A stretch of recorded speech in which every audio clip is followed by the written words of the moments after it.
The IMF said they downgraded the economy. Do you know maybe they possibly downgrade it again? So all these things filter into pricing of currency.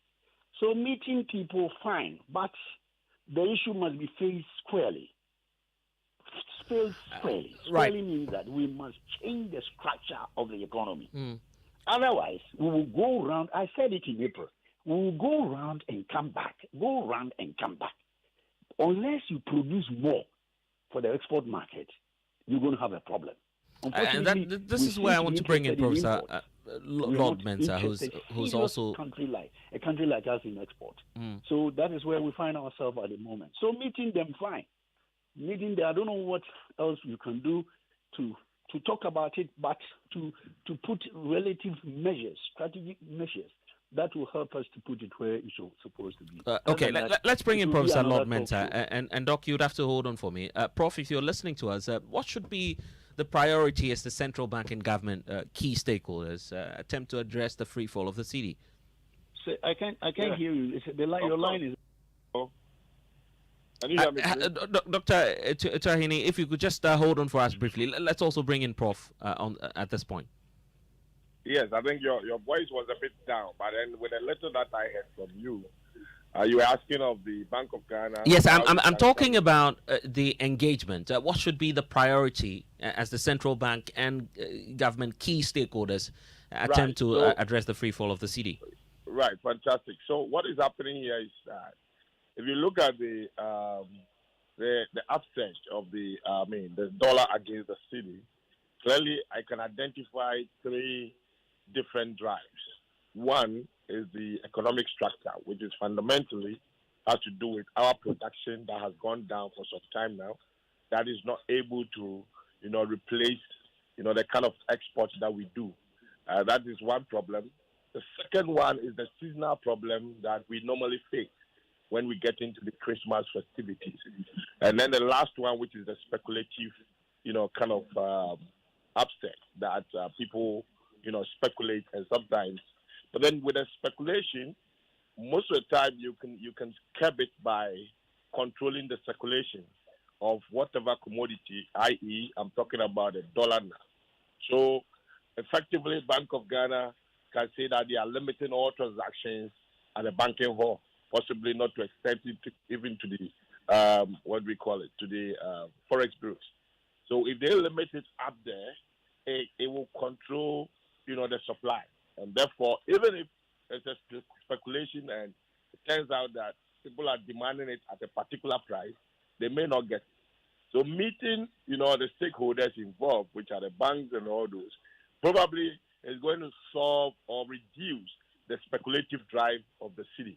But then looking at the seasonal aspect, which has to do with, Christmas festivities, and every year we usually face that problem. So I presume that is also predictable. I mean, from their end, they know very well that it's a trend that we've been facing over the years. But then what we have to look at in the medium to long term is how we can structure the economy.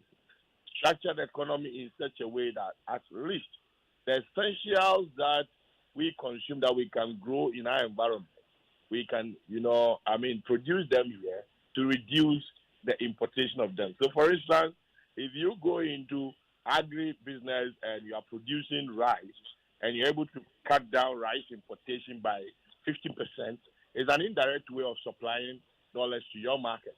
So effectively, it will reduce, the dollar demand on the market, which is an indirect way of, supplying dollars. So let's look at it. But then whilst we are facing problem of that kind of long-term run, of upsurge, the meeting come out to say that, okay, fine, we are going to target the speculative aspect, for which at the end of the day, we're going to control, the supply of the dollar across the various, agents that sells, the dollar to the market. And Dr. Tiahini, you were talking about a drastic shift in how the economy performs. Practically, what steps should we be taking in that regard? Sorry? You were talking about some drastic measures that we need to take to reform from the economy. Where should we start from? In the short term, you don't address a foreign currency by a short-term approach. What I'm saying is that strategic as a nation, we should adopt a holistic approach to avoid this thing happening. It happened in the 80s, when I was part of the foreign exchange team. It did happen. We all talk about it, but how are we going to address it? Other countries have addressed it. I mean, we were here when I was told that $400 million of tomatoes came from Burkina Faso. If the figures are right, there's no justification for us to say that the currency is depreciation. Why can't we grow the tomatoes here rather than importing it from Burkina Faso? What I'm saying is that we must have a holistic approach in the way we manage the economy, especially the agri sector. We import $900 million of wealth. I'm told rice. I'm told rice is $900 million every year. Are we saying, sir, as a country like us, blessed with these nice green environment with rains and everything, we cannot adopt strategies to address this? Countries like Nigeria have done a bit of this. Ivory Coast has done a bit of that. Can't we do it?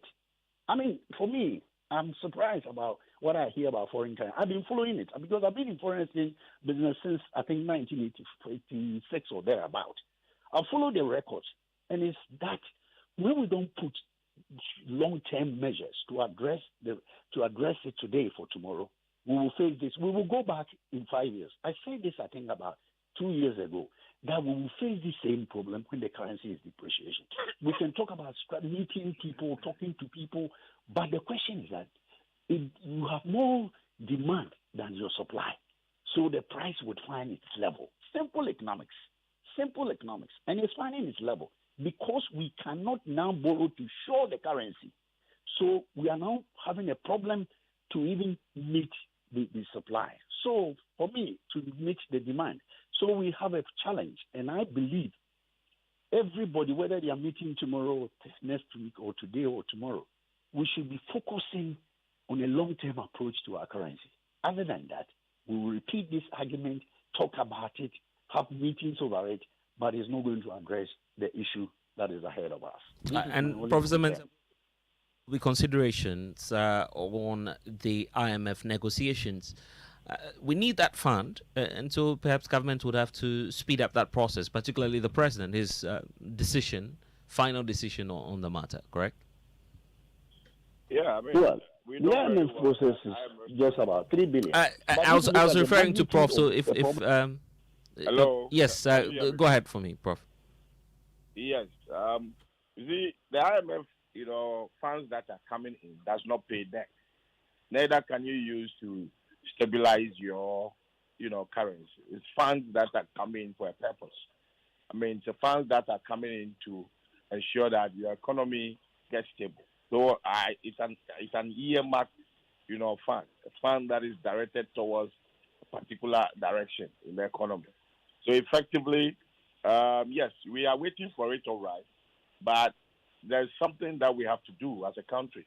We have to position ourselves to receive this money, and positioning ourselves and then looking at the happenings on the ground. And I can tell you that until the Washington meeting, we're not even ready for this program, because it's now that we've started, engaging, our stakeholders who are, have investment in the economy. So I think, I would say that the money will come, but it's not going to be immediate as the president has, prescribed. We're looking at somewhere middle of next year. So the budget that we're going to read in November must give a signal to the IMF that we are ready. As such, we're not that aggressive as we used to be. And as a result of that, when they put in funds into the economy, they should be able to help us.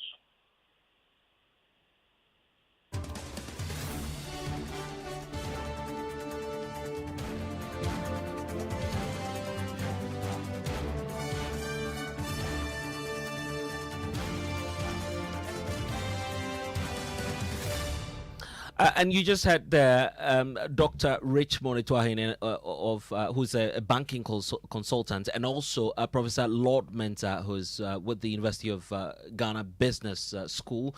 Meanwhile, some economists have been proffering solutions to deal with the crisis. Research fellow with the Institute for Statistical, Social and Economic Research, Professor Charles Aka, wants the Bank of Ghana to peg the dollar at an acceptable rate until the situation normalizes. Central bank does not manufacture dollars. So when we keep borrowing, and we are not borrowing, the best foreign capital is foreign direct investment. That one is quality. We can keep attracting them through the Ghana Investment Promotion Authority, quality one into strategic, sector. But going to the international market, Eurobond, to borrow speculative hot money, people who are just looking to make money. That kind of greedy kind of money is very speculative, it's very generative. They are always looking for the best place to go and get their money, and you can't develop on the basis of that. So I would recommend that the Parliament should introduce a legal restriction on the government, on the Minister of Finance, on the limit to which it can expose this country to the foreign capital market. Okay. And that will help stabilize the economy in the near future. In addition to ramping up domestic resource mobilization, there's no more correct for us not to be taxing several activities and companies and individuals who are making a lot of money. Senior lecturer with the University of Cape Coast Business School, Dr. Seriam Kwao, wants Parliament to also pass legal restrictions on the finance minister to limit the level of exposure of the country to international currency shocks. That system that we've been using for a long time has not been working. Why don't we change that particular system? During this particular time, government should take over the payment of these imports. Not government, Bank of Ghana. The importers have their monies with them.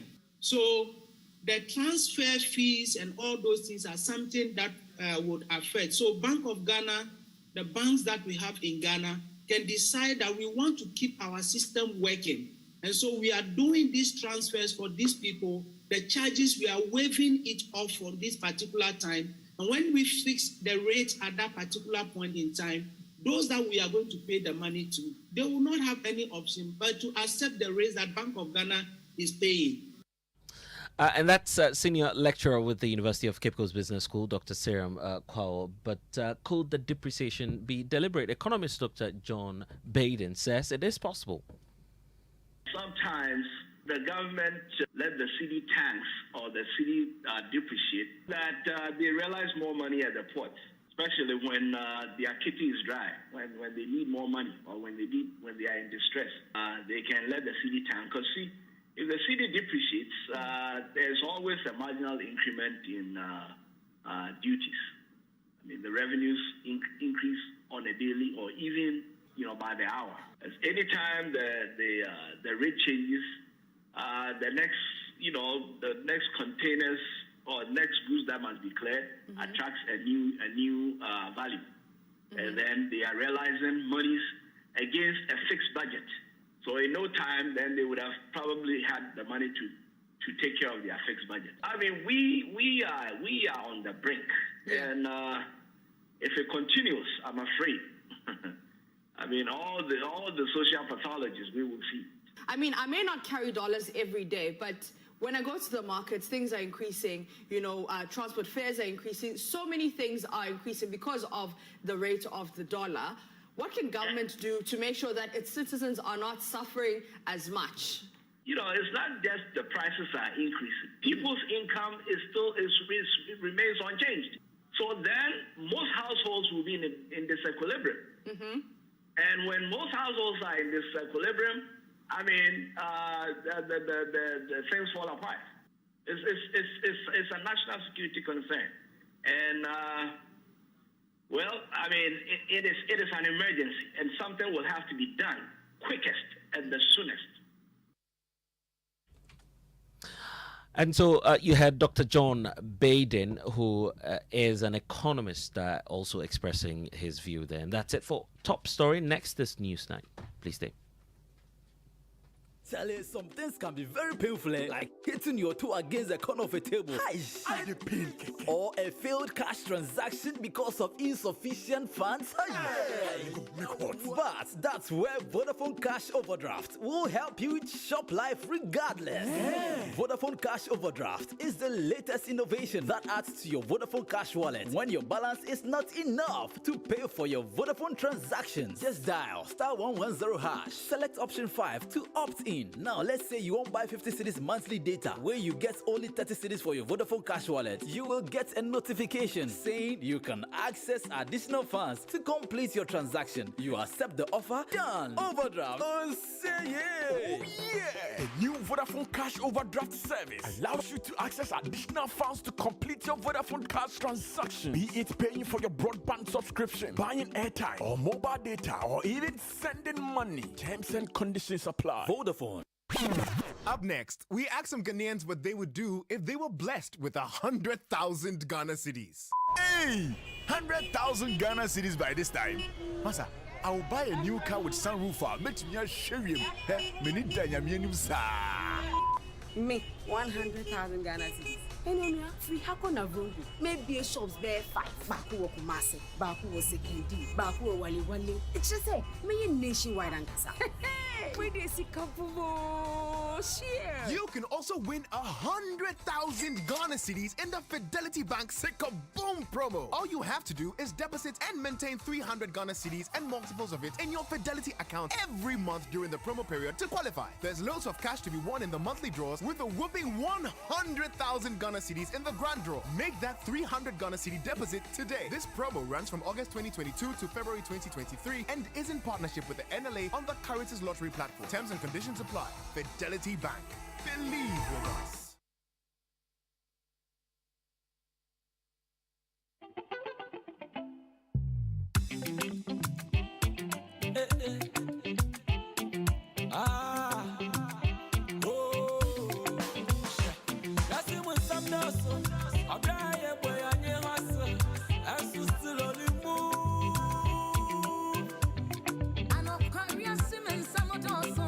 At Enterprise Life, it's possible to live your best life. Ladies, enjoy cover for your lifestyle with Bloom. Life insurance for today's woman. Families, let's safeguard your well-being with a family income security plan, because family matters. And for you, live freely with our Funeral Finance Plan Unlimited, with no restrictions, no limits, as you cover your loved ones and yourself. WhatsApp us on 0554 001 924 or call 0307 084 444 for your solution. You for dream big with us. Enterprise, your advantage.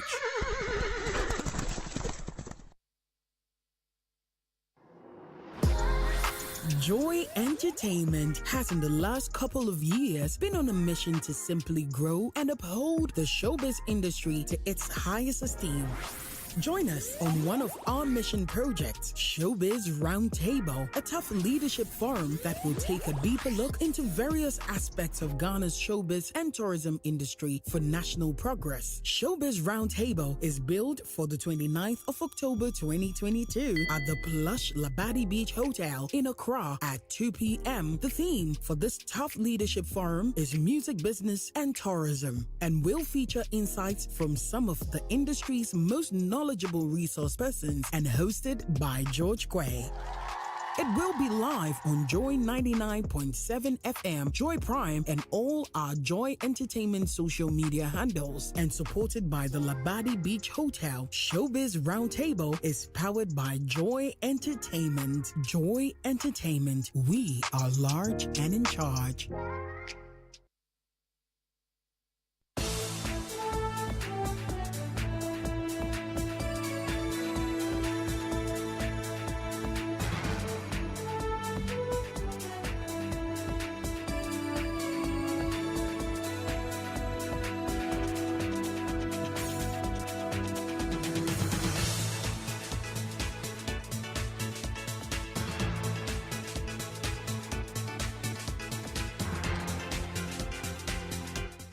You're listening to News Night on Joy 99.7 FM. Coming up, buy your Christmas purchases. Now, the advice by importers to consumers as the spiraling dollar continues to wreak havoc on businesses.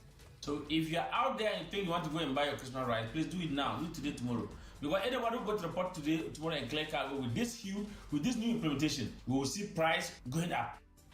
Meanwhile, consumers and vendors of prepared food and food items reeling under the pressure of the meteoric rise in prices, which is forcing them to cut down on the number of meals consumed in a day. The food I usually buy it at 8 cedis with meat. Today when you go there, they tell you only the rice is 8 cedis or 7 cedis without meat. Currently, if I chop in the morning, I don't chop again. I'll wait till the evening around 6, 7, and I just eat something small. Because if you say you'll be eating in the morning, in the afternoon, in the evening, hey.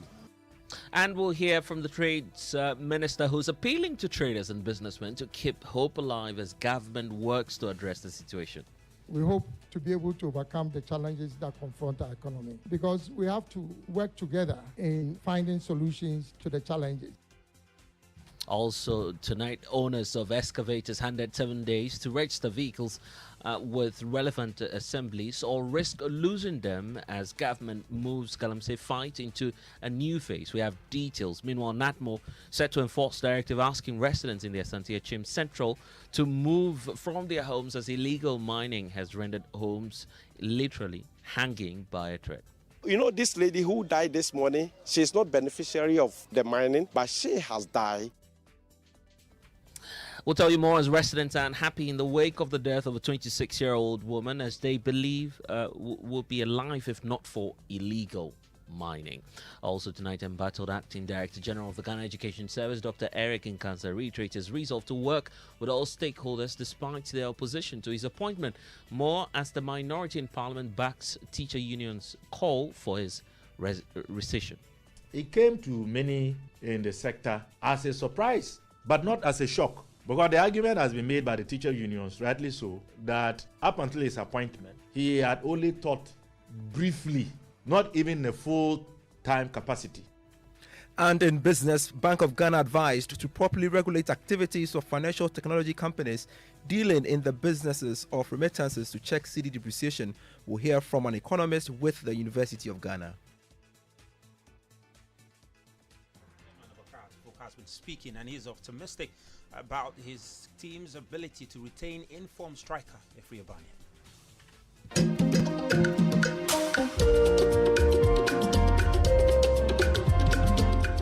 We'll also talk about the National Science and Maths Quiz and undisputed champions of the National Science and Maths Quiz. Presec Legoni equal at Disadel College's record of 4 finals in a row. We have the experience, and if God is not on your side, you can lose it. You saw the giants that have lost.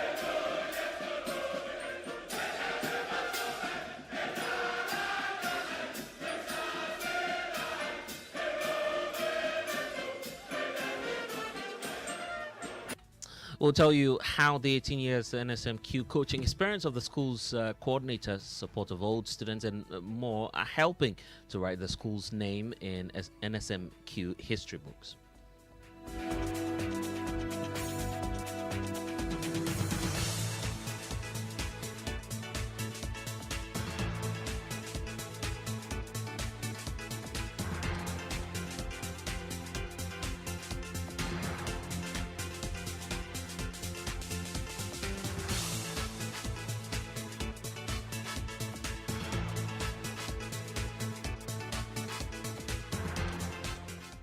And thanks for your time. I am Blessed Sogah. Buy your Christmas purchases now. That's the advice by importers to consumers as the spiraling dollar continues to wreak havoc on businesses. The Cedi has now weakened by around 60% against the US dollar this year, and you need over 15 Ghana cedis to buy $1, and there's no end in sight to salvage the distressed economy.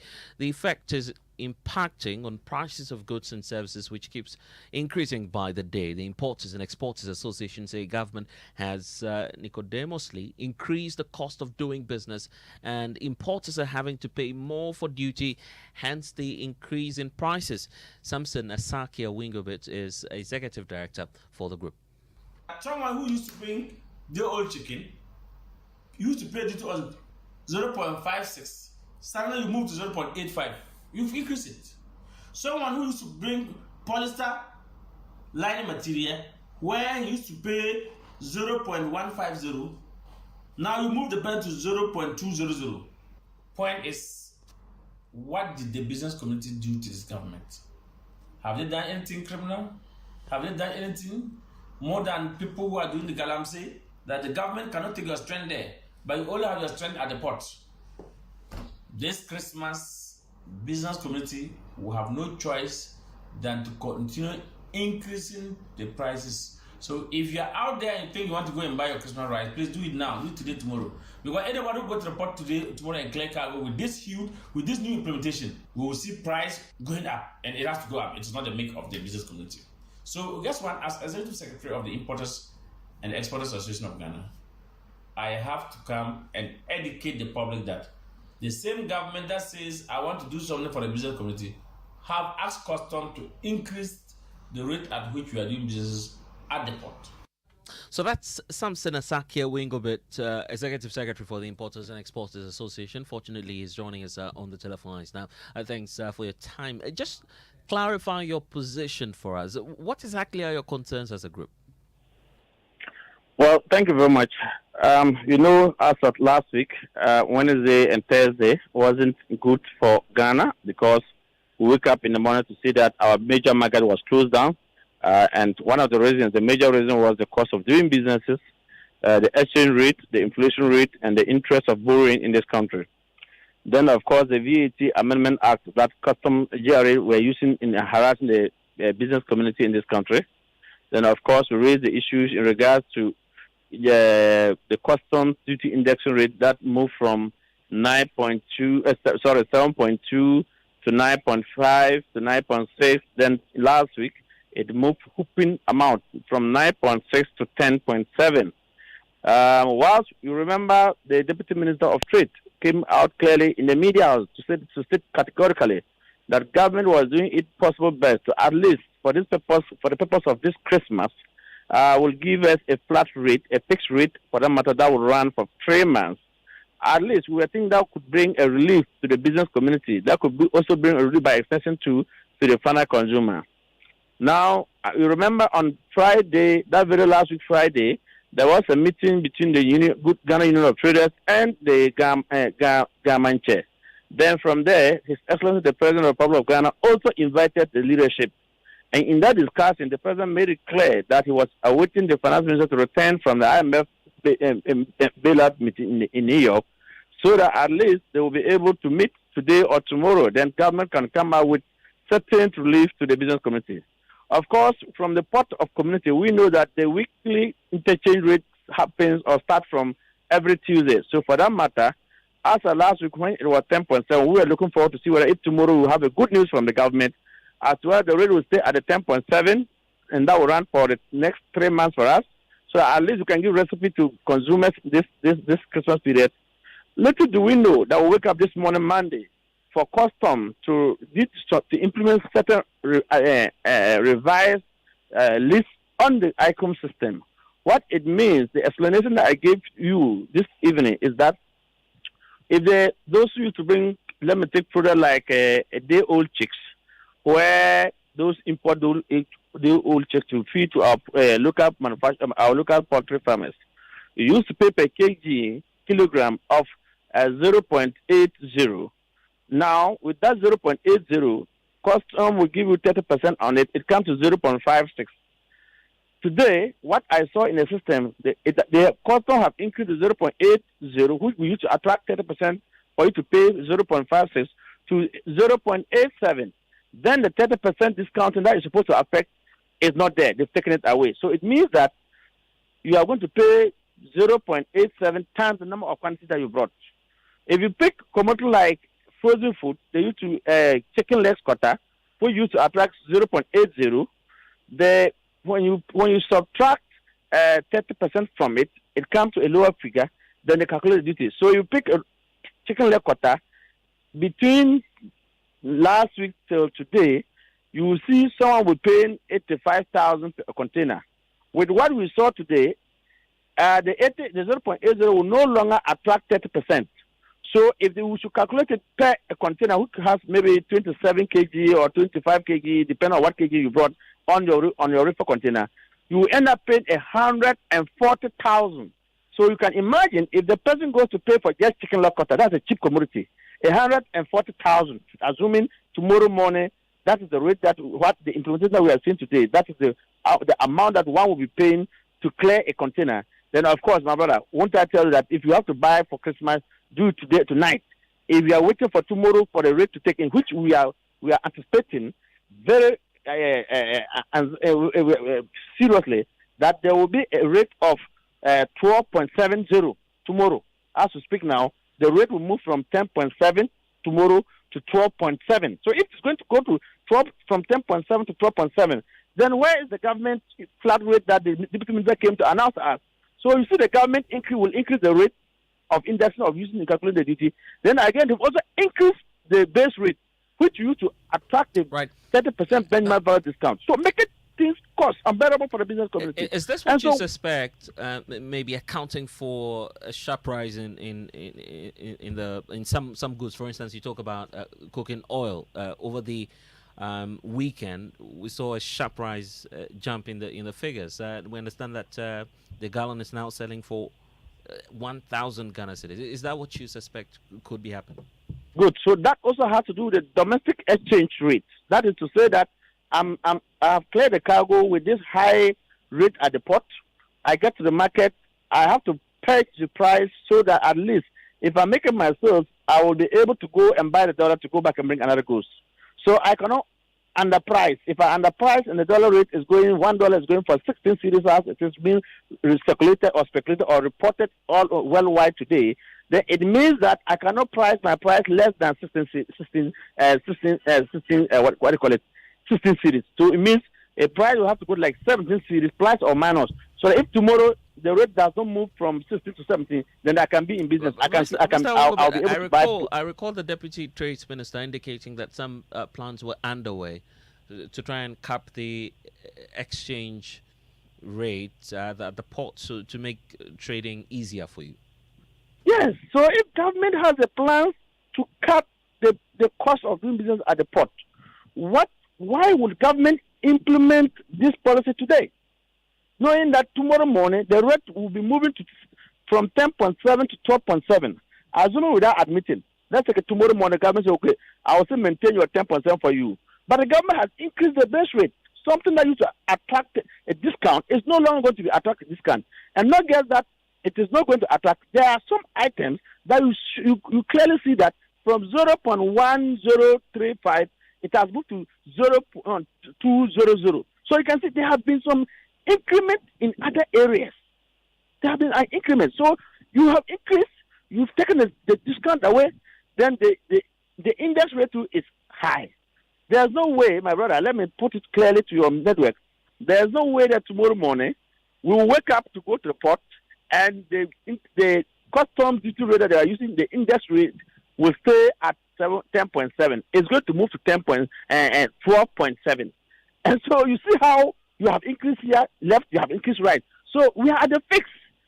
And you go to the market, you go and make sales, then you have to buy $1 at 16 cedis.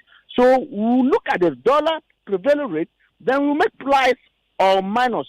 So something that you should have bought it 10 cedis or 12 cedis or 11 cedis will have to go to 17 cedis. So plus or minus, that is to say that if the rate will move from the 16 to 17, then you can still be in business. If the rate doesn't move, then of course the difference, the pressure, then you are okay. Other than that, nobody is going to break even. People are collapsing. People are winding up. I am telling you that we have people in Tema, especially the frozen food industry, who had pegged their price at 8 cedis at the time $1 was between 6 to 7. Now they have 3 sales. Then dollar has moved from 7 to 10 to 12 to 15 and to 16. Can you imagine the difference that we have to go and look for before they will be able to add that to the 8 cedis that is in their bank before they can then transfer to pay to their suppliers? We have many people who have lost revenue month by month from January to now, over 40%, and that becomes a cost. And these people are running on credit basis from their suppliers. and they cannot fund them. So many of them you see them with psychiatric problem because their head is itching them because they can't do. They are helpless. Many of them are helpless. That's why that's how the situation is. And so consumers, it is not our choice. And I don't foresee something good coming from government, because if the government really mean the talk, president will not meet business committee on Friday. Then today, Monday, we see government asking customs to take the benchmark values, the 30% off the system. If not increase a cost of doing business at the port, then what is it for? And I'm grateful that you are asking these questions. In fact, the Trade Minister himself, Alan Shermating, is appealing to traders and businesses to keep hope alive as government works to address the current economic challenges. He spoke in Accra earlier today. So ordinarily, I would have ventured to give you a ray of hope and make a statement about how we intend to address the challenges confronting our country. But the team from Ghana has just returned, in fact, some of them yesterday and today. And as the economic management team, it's now that we are going to debrief and find a way of identifying entry points for solving the problems that we are going through. We hope to be able to overcome the challenges that confront our economy.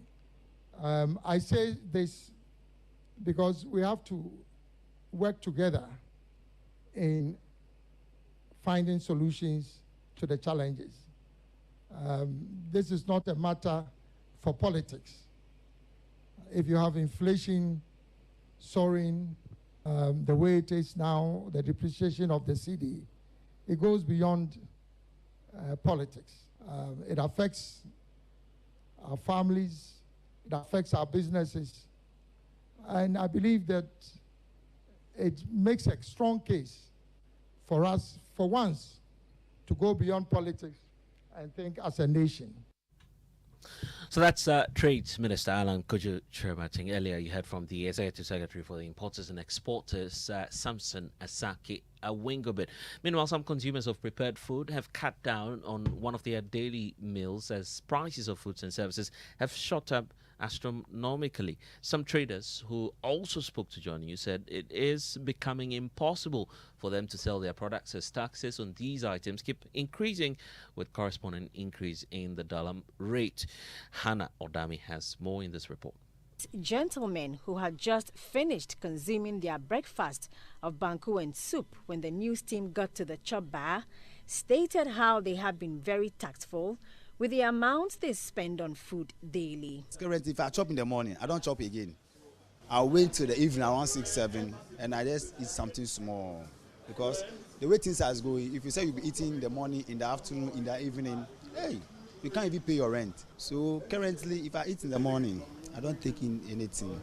So in the evening when I close and I get home, I just get something small, then I just take it. For Ma Chocho, who sells assorted cooked foods, the low patronage to her eatery, which she attributes to the extra cost of her food prices, says she can't do much about it. First, none to so adaka them says 600 as any 500. Baby, I'm saying to so no. To me, adaka no quiet 12 to me talk. It's ama say no customers no eswati. Auntie Chucho is saying that she was in the market and a box of tomato which she used to buy for 600 cedis is now being sold at 1,200. But the downside of all of this is that Auntie Chocho says this is also affecting the frequency at which her customers used to come to her shop. Her concern is reiterated by Auntie Jane, the bread seller, and Abdul, the tea seller. Just last month was sold, it was 6 cedi, the Prema. Now it's 13 cedis. Why? For Joy News, I am Hannah Odame. Well, we can now move on to our campaign, No to Galamsey. That's the hashtag we're using on social media. Join the call to action. Let's mount pressure for some issues relating to illegal mining to be dealt with, because this evening government has stepped up the fight against the menace. The aim is to track all excavators across the country. Owners have been handed 7 days to register their vehicles with relevant assemblies or risk losing them. Galamsey continues to wreak havoc on the country. Over the weekend, a 26-year-old woman died in what neighbors say was the result of her toilet sinking into a pit dug under her house by illegal miners at Odumase in the Asante Achim Central Municipality. Love FM's Erastus Asari Donko was at the scene and now reports. What is supposed to be a natural activity turns out to be your death. This is what happened here today at Odumase in the Asante Achim Central Municipality. The lady in question, a young woman who lives in this house, was attending to nature's call. The entire structure in which she was doing her business collapsed in a heap, went down into what is supposed to be a mining pit. Yeah, as a result of the galamsey, it's not about the authority. And we have to speak the truth. And we need to stop it. But we cannot allow this galamsey to go on in our houses. You know, this lady who died this morning, she's not beneficiary of the mining, but she has died. The sprawling Odumase Apeboso community is dotted with underground pits dug in homes, linking each other in what could be described as a hanging town. To the ordinary eye, this is a normal residential compound house. But inside it, we found deep pits laced with wooden steps that go several meters down. We were shown a number of such houses at Odumase. Residents are angry.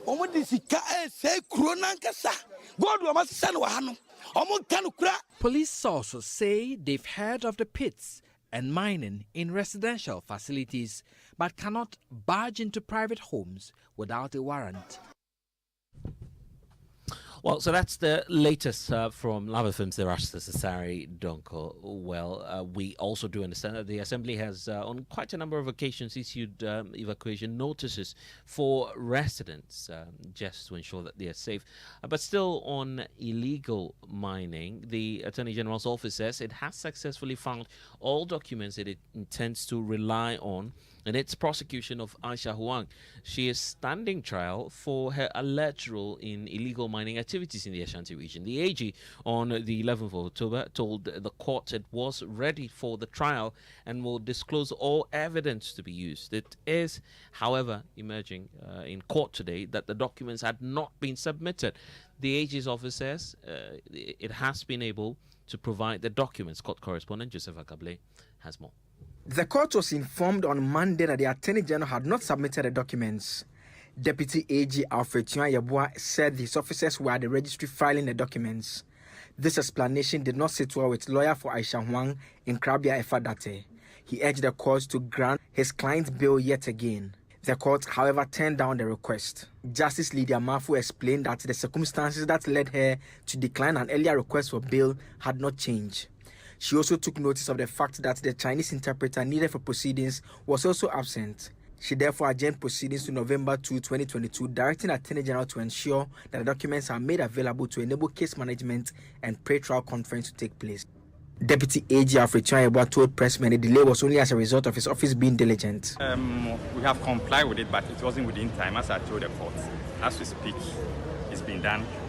The whole thing is, if you are prosecuting the case like what we have at the moment, you need to dot the I's, cross the T's, make sure all the documents are made available to counsel on the other side. That's what we've done. So on the next agenda, definitely we are going to move on. I mean, and are you ready to go on with this? I mean, the other lawyer on the other side was making the point that you had wanted to withdraw some of the documents that you had found. Yes, earlier we filed some witness statements. So the new ones that we have filed, we've incorporated the old ones into them. So on the next agenda, it's a matter of just withdrawing the old one, and then we have this full complement of the witness statement. Aisha Huang is accused of being heavily involved in galamsey activities. She was arrested and charged in 2017 but left the country after she was repatriated. She is accused of sneaking into the country to continue with her illegal mining. She has at all times maintained her innocence of the charges leveled against her. And that's Scott's correspondent Joseph Akable with the latest. Let's pay attention a bit more to the story that broke over the weekend of a 26-year-old woman who died in what neighbors say is the result of a toilet sinking into a pit dug under her house by illegal miners at Odumasi in the Asante Achim Central Municipality. Well, joining us on the telephone lines now is Joyce Ochre Abe. She's Director of Operations for NATMO in the Asante Achim Central area. Good evening to you, madam. Thank you for your time here on Newsnight. We do understand that the Assembly has on quite a number of occasions issued evacuation notices for residents. When was the last time you issued one, and are you practically expecting residents to leave their homes now? Thanks very much. Please. We issued the evacuation notice last year, and periodically we go on radios, we go on information centers, reminding them to evacuate those places. From our monitoring and assessment, we realized that the places were disaster prone. So we took time out to advise and counsel many of the commitants in that area until this sudden event last Sunday morning. And we know that you have also been investigating the latest incident. What have you picked up so far? The police and all the other stakeholders are still on the issue. We are mitigating. We've been on grounds today. This afternoon we were on grounds to find out from family members, from friends, what was really happening and what happened on Sunday morning. God willing, tomorrow, the municipal security committee will be meeting tomorrow to come about an information on this particular happening. So until we meet tomorrow and come up with plans and other ways, I will not be able to speak further on this issue, please. But NADMO has been on ground. All the other stakeholders, fire service, the police, we've all been there to assess the situation. As I speak right now, Gifty Manka, the deceased, is at the deceased body has been deposited at Stewart's Hospital at Yaukwe between Jaso and Konongo. And the bereaved have been cancelled, they've been advised, and we are tomorrow, God willing, the security committee will sit on this very happening once again. And that's a crucial meeting we are all on the lookout for, particularly knowing that there are fears that there's a looming disaster in the entire community. So what's the way forward for you? How do you intend to enforce the evacuation? NADMO doesn't really have the authority note to evacuate. It all lies with the assembly. So, God willing, NADMO is a stakeholder together with all the other departments. We will be together. We will be together in finding a lasting solution to the problem at hand. Though the commitants have already been served with evacuation notice, which many did not comply to that. But we are hoping with this happening, things will change roundabout, God willing. And we're grateful for your time. That's Joyce Ochre Abe. She's NATMO, Director of Operations in the Asante Achim Central area. Of course, if you're living in that neighborhood as well, probably you might want to share your experience with us. Shared with us on WhatsApp 055 1111997, and we'll be glad to know what the experience is in that community. But it's time now for business. Pius Kujobaka is here. Coming up in the world of business, Bank of Ghana advised to properly regulate activities of financial technology companies dealing in the business of remittances to check Cedi depreciation. And also, Ghana Real Estate Developers Authority, that's GREDA, blames recent surge in cost of building on Cedi depreciation and high interest rates. We have these and many more. The business news on Newsnight is brought to you by MTN Business. Welcome to the new world of business, Ghana Pay in Alliance Live. The other day, I visited Kweku at his spunky new office to congratulate him on opening his business. And man, was I impressed. The business is just moving quick. The sales, customers, everything is just working seamlessly. The secret? He said, "It's MTN Business Broadband. In this fast-paced environment, we need fast and reliable internet to support all business types. No laggy online meetings, great download and upload speeds, impeccable business management systems, all inclusive. I mean, you can have it all." Sharp! I signed on immediately. To enable your business stay ahead and stay connected, make sure you're signed on to the best internet made just for businesses. MTN Business Broadband. Sign up today on broadband.mtn.com.gh and manage your account on my MTN app. Call 0244 308 111 for more information. MTN.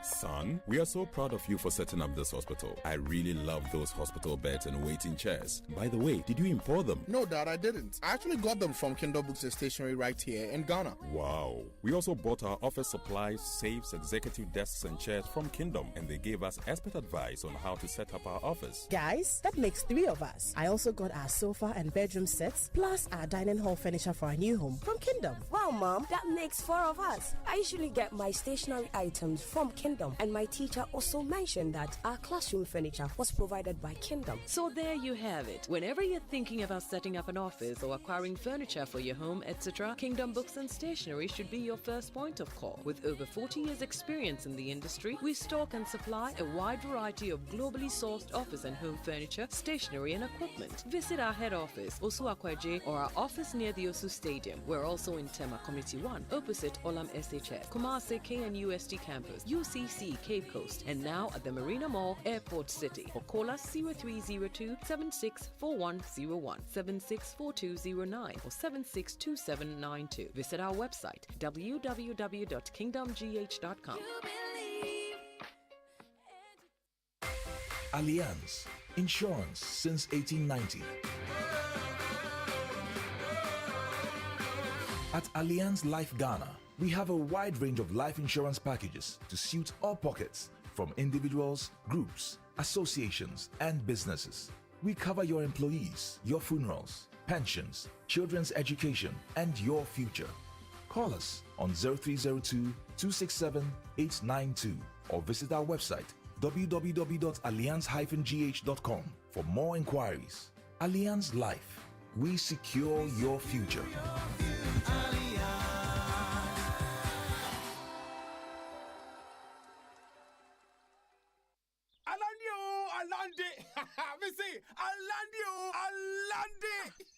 Alande. Ghana Pay Alande. Hey, finally! Ghana Pay Alande. Do more your way on Ghana Pay. Send and receive money at 0 transaction fees. Pay bills, buy airtime and data. Transfer money in and out of your bank account and so much more with Ghana Pay. Dial *707# to register for Ghana Pay or download the Ghana Pay app from the Play Store or App Store. Alande. Ghana Pay Alande. Ghana Pay. Your money, your way. This service is powered by Gibbs. Here is the planet's ultimate game. The greatest prize in football is up for grabs from 20 November. This is absolutely wonderful. Here's Mbappe!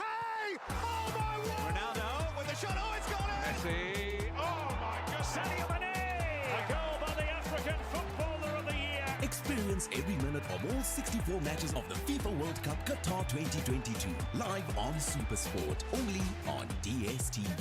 Here for every fan. Business side of the news. Economist Dr. Edu Owusu-Sarkodie has advised the Bank of Ghana to check activities of fintechs that deal in remittances to plug loopholes in the forex market. According to him, even though the country is supposed to benefit from remittances to support the Cedi, receivers of remittance are often compelled to take Cedi equivalent of the foreign money while the funds are held in accounts outside the country. Speaking to Joy Business, Dr. Owusu-Sarkodie advised the Bank of Ghana to be proactive in sanitizing the forex market to protect the Cedi from further depreciation. They are supposed to ensure that the movement of forex is in order with the objectives or the overall objectives of the economy. And let me give you a typical example. I have been told by a friend that some of the remittances that Ghanaians receive from abroad do not hit into the accounts of whether the commercial banks or the Bank of Ghana. And this practice can be, averted. I mean, the Bank of Ghana can really stop this kind of practice. And it's not something that should be encouraged in our economy. If somebody is sending a remittance to you, it must go through the banking system. Right. Over the overall objective is that the Bank of Ghana must be in control, total control of the flow of funds. Economist Dr. Owusu Sarkodie there. Still on the Cedi, economist Professor Ebo Texin is advising government to take a relook at the reversal of the discount on benchmark values at the ports. According to him, a careful study of the policy shows that activities in the forex black market soared after the policy was reversed to create some space for importers. Professor Texin maintained that reviewing the policy will also help local industry grow while regulating imports. Discount on the benchmark values. I think that the reversal of that policy is not working in favor of governments. As soon as it was reversed, we've seen an increase in the activities of the power market or the foreign exchange market because importers are going there to get their dollars, getting it out anyway to import and come and not declare. We need to take very drastic action now to make it less profitable for people to make use of the power markets. And one of them, I think, is for us to bring back the discount values in terms of the duty and look at the components of the items. Professor Ebo Texin is an economist. Now, the executive director of the Ghana Real Estate Developers Association, Samuel Amegaibo, has blamed high cost of borrowing, government's inability to provide basic infrastructure, and the weakened Cedi as the reason for the expensive price tags on houses in Ghana. Speaking to Joy Business, he explained that due to the depreciating Cedi, local real estate developers are faced with high cost of importation of building materials. Mr. Amegaibo spoke to Joy Business. Nobody can build anywhere in America and start living there like we do here. Development is ahead of settlements. Government provides the basic infrastructure, putting the roads, putting the network. That is cost saving for the developer.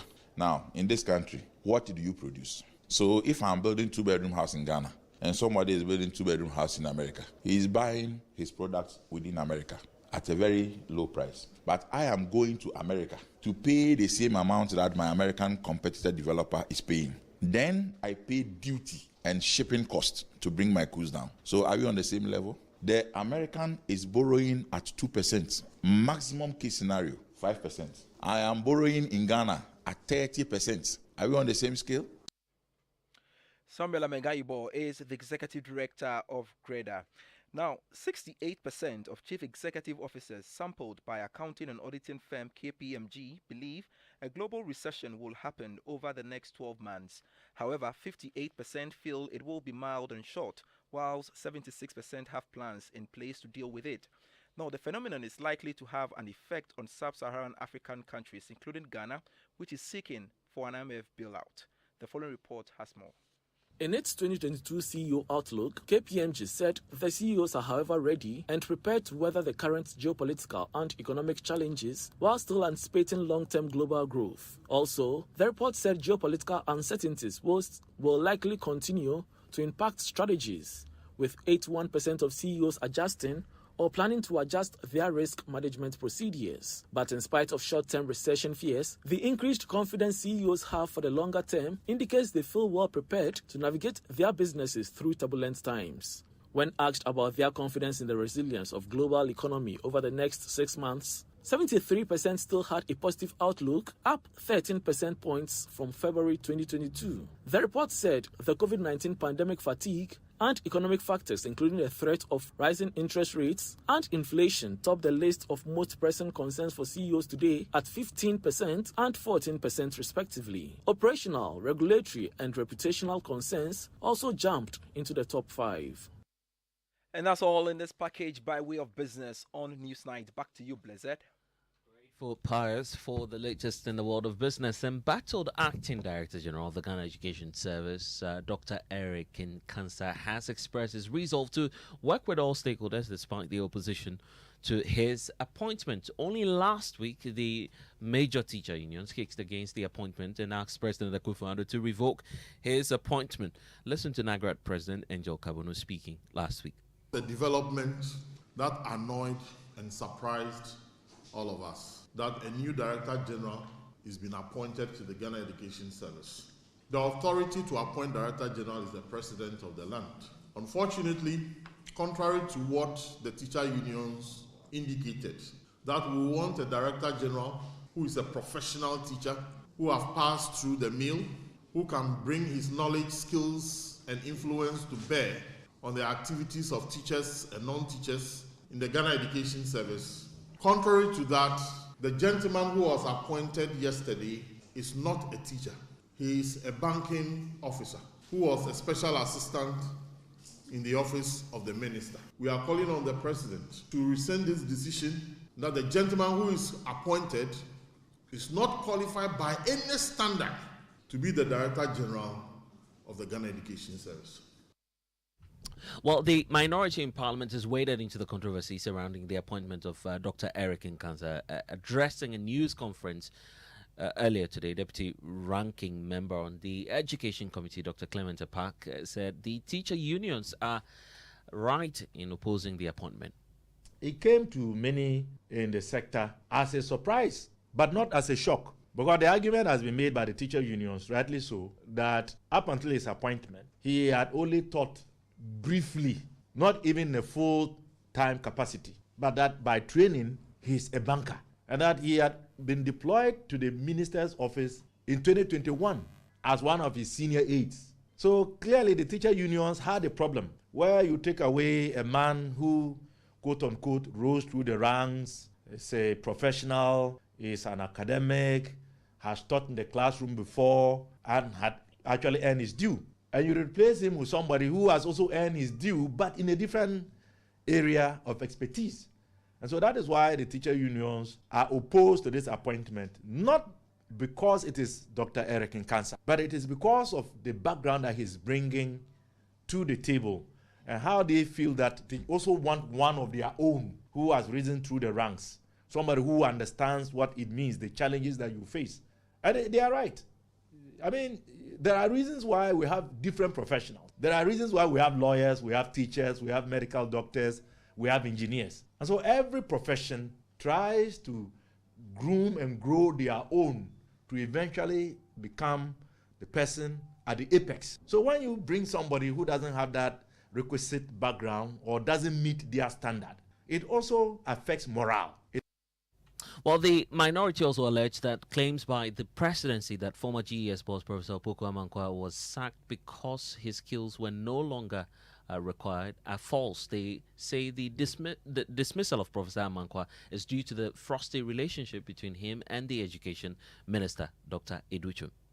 Anyone who has followed the educational sector and the issues thereof would find it very difficult to admit that Professor Opoku Amankwa's set of skills, talent was no longer needed, and that the exigencies that, quote unquote, warranted his appointment no longer existed. That cannot be the case. I have said, and it's on record, that the only real reason is because of the frosty relationship between Professor Opoku Amankwa and the Honorable Yao Educhum. Well, so that's Deputy Ranking on the Education Committee in Parliament, Dr. Clement Apak. Well, last week, the Ministry of Education rubbished the concerns of the teacher union. Spokesperson for the ministry, Kwesi Kwarteng, said it is not up to the teachers to determine who the president appoints. You have Dr. Eric Nkansa, who has taught for some appreciable number of years, have taught at the senior high school level, have also taught at the university for at least 8 years, a certified banker, an administrator, somebody who was just the immediate director in charge of tertiary at the Ministry of Education. I mean, if the unions want to tell us that such a person does not qualify to run the affairs of the Ghana Education Service, especially at the time where, we need a strategic finance person to really manage issues of cash flow at the pre-tertiary space, I find it very problematic that the unions will have such posturing. We reject their rejection and calls them to at least demonstrate some level of respect to the number one gentleman of the land. And we want to let the unions know that it is not within their prerogative, neither it is within their power to determine who the presidents appoint to head the Ghana Education Service. Well, so that's Kwesi Kwarteng. He speaks for the Ministry of Education. Just hours ago, the embattled acting Director General of the Ghana Education Service, Dr. Eric Nkansa himself, has been reiterating his resolve to work with all stakeholders despite the opposition to his appointment. Joy News editor Araba Kumsin joins us with details of that statement. The acting Director General met with some staff and other stakeholders today, correct? So what has he been saying? So, Blessed, according to a statement from the Education Ministry, Dr. Eric Nkansa, he introduced himself to the Education Minister, Dr. Osei Yaosei Duchum, as he assumed office today after his appointment by the president last week. Now, he indicated that having taught at various levels of education and also with experience as a director at the Education Ministry, he was familiar with issues relating to education development and thus was in a better position to help improve the sector. And he reiterated his passion for the development of education in the country by bringing his expertise to bear and also liaising with other stakeholders, especially adding that the inputs and suggestions of the various stakeholders were welcomed. Again, he pledged to work diligently with all the stakeholders, including the teacher unions, agencies, and other professional bodies in the education space. The acting Director General stated, for instance, that he will be meeting various stakeholders in the sector to share ideas and also listen to them towards the development of the sector. And we hope to see what the level of engagement will be between the Director General and, of course, other stakeholders in the space. That's Araba Kumsin giving us details of that engagement. But for now, we can talk politics. The Elections Directorate of the National Democratic Congress has declared as null and void the exercise in 3 constituencies. That's Etiwa West, Impriso, and Afram Plains. They are reported to have defied the directive to postpone the elections, but its leaders still went ahead to hold that internal primaries. Based on this, the directorate has described the exercise as illegal, null, and void. Well, my colleague Kweku Asante of the political desk has details containing what it is that the party intends to do, and that statement is signed by the Deputy Director Elections for the NDC, Daniel Amati Mensah. Kweku Asante is on with us. Kweku, what more did the statement indicate?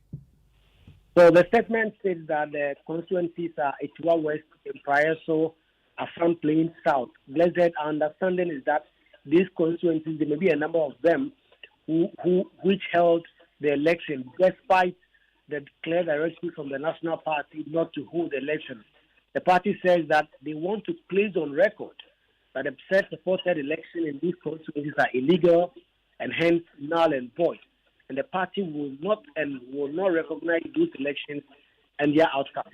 The party says it will investigate and sanction these persons in the constituency and punish all corporates involved. Finally, Blessed, the party said it will appoint another day and hold another election in these affected constituencies with the supervision of the national leadership. Any initial names or culprits, if we should put them aside? Well, so we've been trying to get from the party, if they are able to tell us specific constituency executives or party executives which led these elections. The party has been tight-lipped on that. They say that they want to use internal mechanisms to be able to deal with these persons before they can put some names out.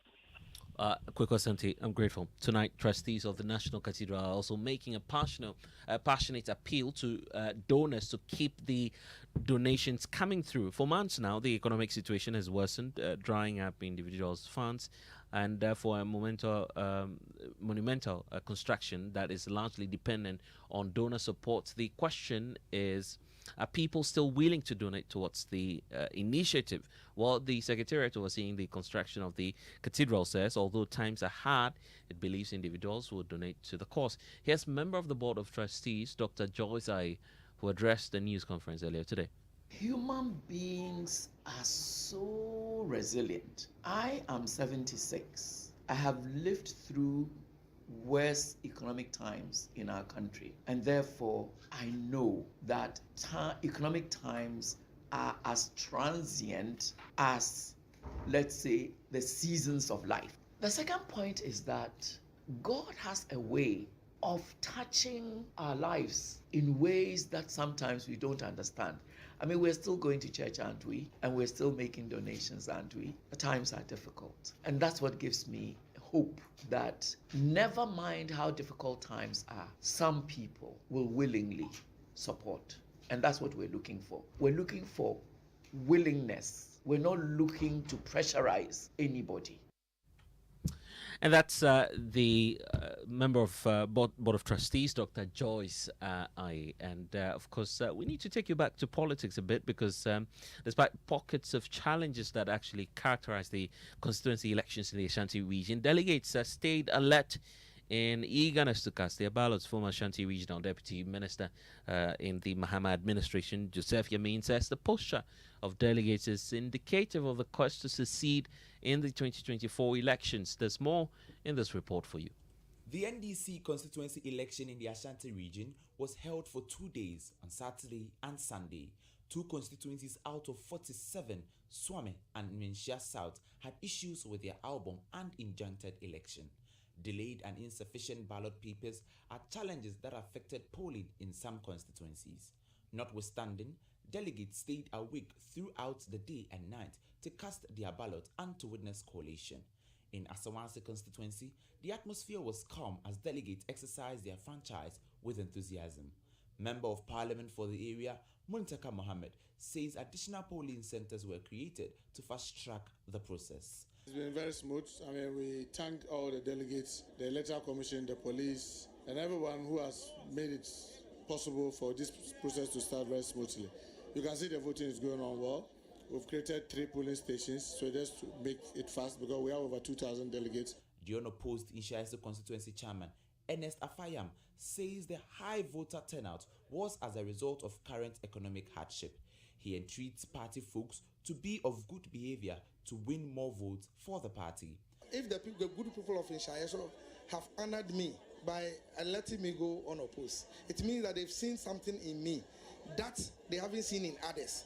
So as a result of that, it should be a motivation and an encouragement to rally each and every one in Inshaiso constituency to mobilize more support base. How do we do that? We make the party very attractive and very vibrant and visible.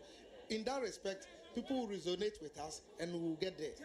The turnout at polling centers was encouraging. Joseph Yamin, who is vying for national organizer for the NDC, described the posture of delegates as a sign of hope and eagerness to win power in the 2024 general election. Joseph Yamin says lessons have been learnt in the distribution of electoral logistics going into the election of regional executives.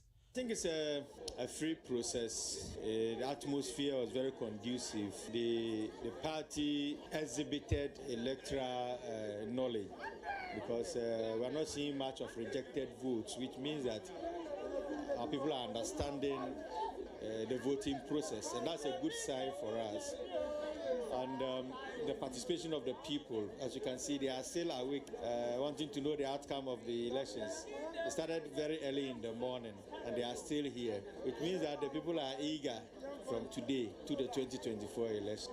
And I think it's a good sign for us. Counting started in most polling centers around 7 p.m.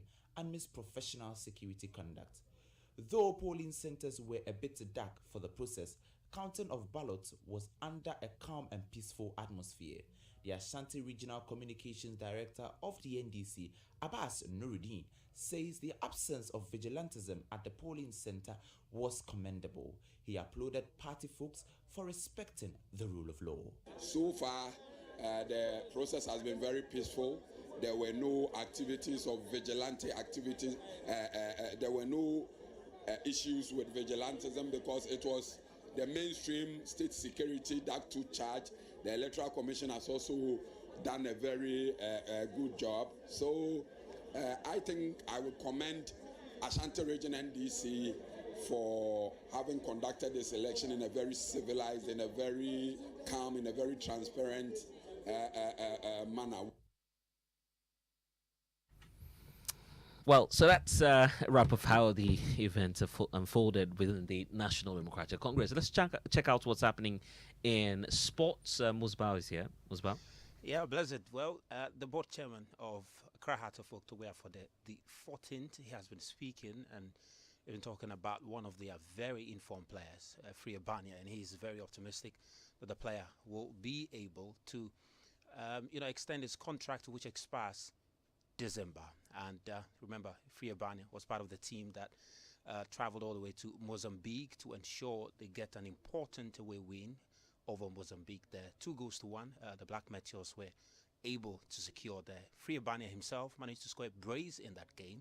And on Sunday, the Black Meteors will be marching up against the Mozambican counterpart to see if they'll be able to qualify to the Under-23 AFCON and subsequently make it to the Olympics. Musbao with the latest in sports. For now, poor parental control and poverty have been identified as key factors accounting for Ghana's increasing cases of teenage pregnancy and child marriage.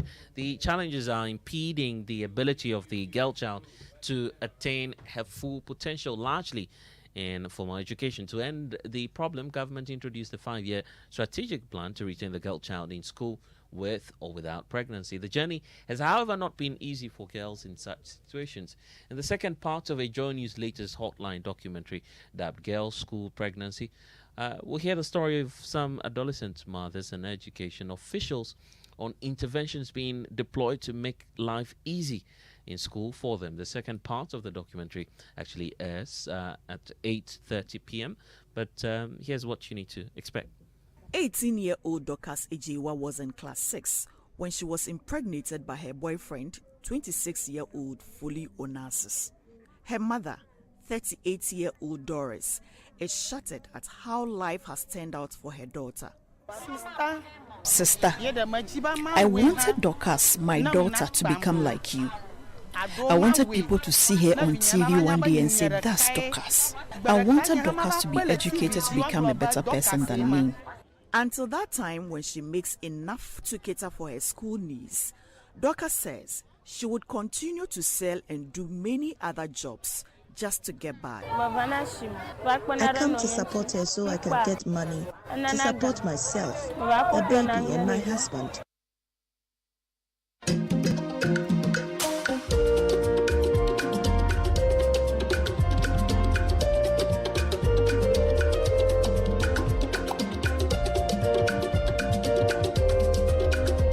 And there was an action-packed weekend. Presec Legon has now equaled Adisadel College's record of 4 finals in a row after beating St. James Seminary, SHS and Apetifi Presby Senior High Technical School to qualify for the finals of the competition scheduled for Wednesday. Until last Sunday, Adisadel College was the only school that had made it to the 4 consecutive finals from 2015 to 2018 and winning in 2016. Presec Legon leads the NSMQ trophy table with 6 trophies. Sometime in May this year, the Presecans won the Greater Accra Regional Championship for the 3rd time in a row, solidifying their bragging rights as the most decorated NSMQ school. In an interview with Joy News, coordinator of the team, Jidepo Afram, stated, amongst others, his 18 years NSMQ coaching experience, the support of old students helping the school write their name in gold in the NSMQ history books. Since 2004. 2004? So how many years? That's about 18 years now. Could that be the secret to Presec's consistency at the National Science and Math Quiz? Well, it is partly. The other part is God. So we work hard and then we also depend on God. So we have God plus hard work equal to success. And you're hoping to win your 7th trophy? Absolutely, by the grace of God. Is it happening to you? We believe it will happen. We believe that God will deliver it unto us. Yeah. It is your experience as a coach for Presec Legon for 18 years that counts? Other things would also count. Other things would also count. Is you blend experience with hard work, and then the ultimate is God. So you can work hard, you can have the experience, and then if God is not on your side, you can lose it. You saw the giants that have lost.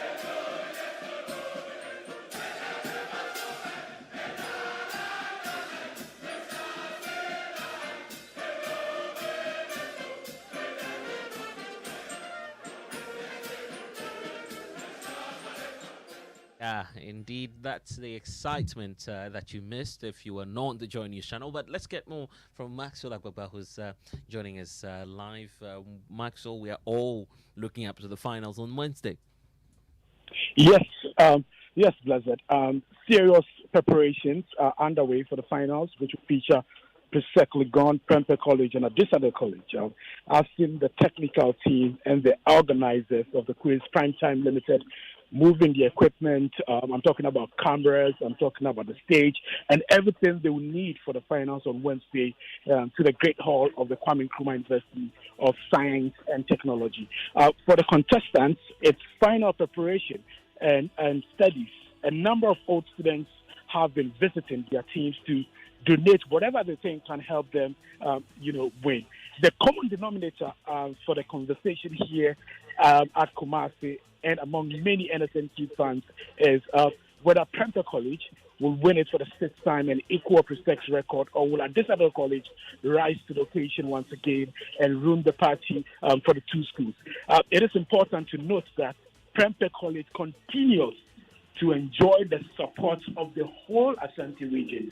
Anywhere you pass, in fact, this morning I saw some taxis with the uniform of Prempeh College, tied to parts of it. It tells you how the people here in the Ashanti region love Prempeh College and how they believe that they continue to be the torchbearers for them in the NSNC. So it appears it's going to be Greater Accra region versus Ashanti region versus Central region. Basically, where these three schools are based. And indeed, that's the man who's scheduled to bring you all the sights and sounds on Wednesday when the final takes place. Maxwell Agbagba there, even as the latest from the Ashanti region. Bright is listening to us. He says that, please, there's no guarantee IMF is going to give us money when Ghana is done with its domestic debt restructuring. So please, I think we don't have to be speculative about the coming of the IMF funds. Thank you for your message. And that's all we have for Newsnight. I am Blessed Sogah. We have That's My Opinion coming next with Nana Ntakwa.